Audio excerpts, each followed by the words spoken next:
আসসালামু আলাইকুম প্রিয় চাঁপাইনবাবগঞ্জবাসী, আপনারা সবাই কেমন আছেন? আজ চলে গেছিলাম বাংলাদেশ জামাতে ইসলামী চাঁপাইনবাবগঞ্জ শহর শাখা থেকে একটি মোটরসাইকেল র্যালিতে।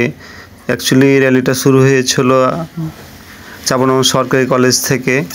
পুরো চাঁপাইনবাবগঞ্জ পৌরসভা মোটামুটি আনাচে কানাচে আমরা ঘুরেছি সবাই। আজকে মোটরসাইকেল র্যালিতে অংশগ্রহণ করেছিল প্রায় 3000-4000 মোটরসাইকেল।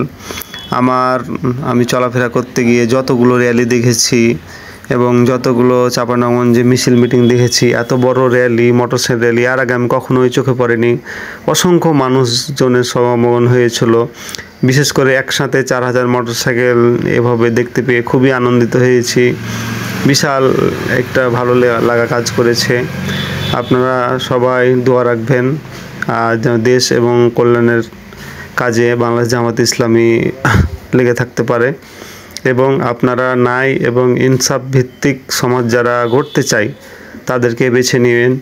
বাংলাদেশে যতগুলো রাজনীতি দল আছে ওভাবে কারো বদনাম না করি, তো যতগুলো রাজনীতি দল আছে তাদের মধ্যে বাংলাদেশ জামাতে ইসলামী অন্যতম সুশৃঙ্খল এবং তারা দেশপ্রেম লালন করে।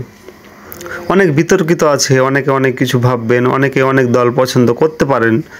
সবাই যে এক ধরনের মানুষ বা এক ধরনের মন মানসিকতা হবে সেটাও না, বাট আমার ভালো লাগার এগুলোই কারণ যে তাদের ভিতরে সেরকম দুর্নীতির লক্ষ্য পাই না এবং দেশপ্রেম তাদের ভিতরে অবিচল এবং কমিটমেন্টটা খুব বেশি তারা বজায় রেখে চলে।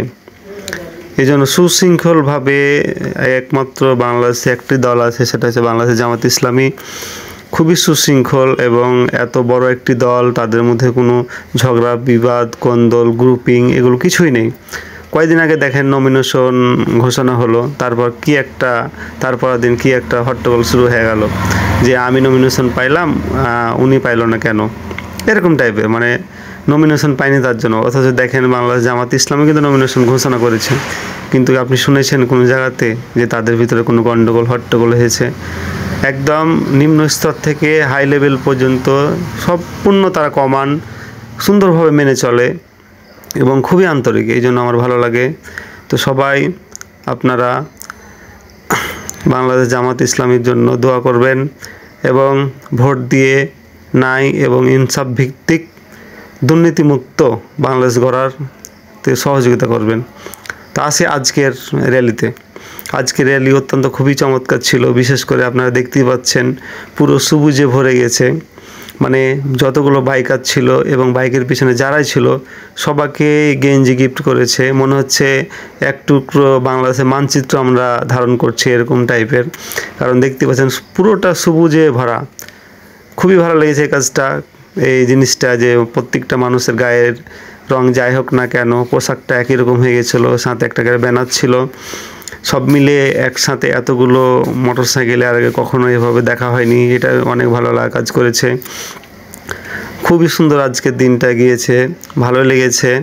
এবং চাঁপাইনবাবগঞ্জে আমরা গভর্নমেন্ট কলেজ থেকে শুরু করে বিশ্ব রোড হয়ে এদিকে যে হাতনাবাদ না কি বলে চাঁপাইনবাবগঞ্জ শেষ সীমানা, ওখান দিয়ে দাঁড়িয়েপুর হয়ে কামারপাড়া দিয়ে নতুন হাট, বটতলা হাট, তারপর টিকরামপুর, শিবতলা হয়ে আবার হচ্ছে টোলঘর রেহেচর দিয়ে আমরা আবার পৌরসভা পার্কে এসে আজকের এই মোটরসাইকেল র্যালিটা আমরা শেষ করি।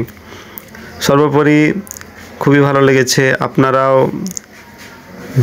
ভিডিওতে লাইক কমেন্ট দিয়ে জানাবেন আপনাদের কেমন লাগলো আজকের র্যালি, এবং আমার মতো কি আপনারাও যে এতগুলো মোটরসাইকেল একসাথে এর আগে কখনো দেখেছেন কিনা। তো সবাই ভালো থাকবেন, সুস্থ থাকবেন, সুন্দর থাকবেন, সবারই মঙ্গল কামনা করি। সবাই ভালো থাকবেন, সবার স্বপ্নগুলো পূর্ণ করবেন এবং সবাই সব কিছুই নিয়মকানুন মেনে চলবেন। সুশৃঙ্খলভাবে আমাদের এই দেশকে এগিয়ে নিয়ে যেতে হবে। আমরা যাই করি না কেন দেশের কল্যাণে যেন কাজে লাগে, দেশের যেন কোনো ক্ষতি না হয়, আমার ফ্যামিলির যেন ক্ষতি না হয়, আমি যে কাজটা করছি সেটা যেন আমার পরিবারের কোনো ক্ষতি না হয়, এগুলো লক্ষ্য রেখে আপনারা এগিয়ে চলবেন। সবসময় চিন্তা ভাবনা করবেন আমি যাই করি না কেন আমার দেশের কল্যাণে যেন আসে, আমার দেশের যেন কোনো ক্ষতি না হয়, দেশের যেন উপকার না হলেও ক্ষতি না হয়। এ বলে আজকের মতো এখানে শেষ করেছি। অবশ্যই জানাবেন আমাদের র্যালিটা কেমন হয়েছে। ধন্যবাদ সবাইকে।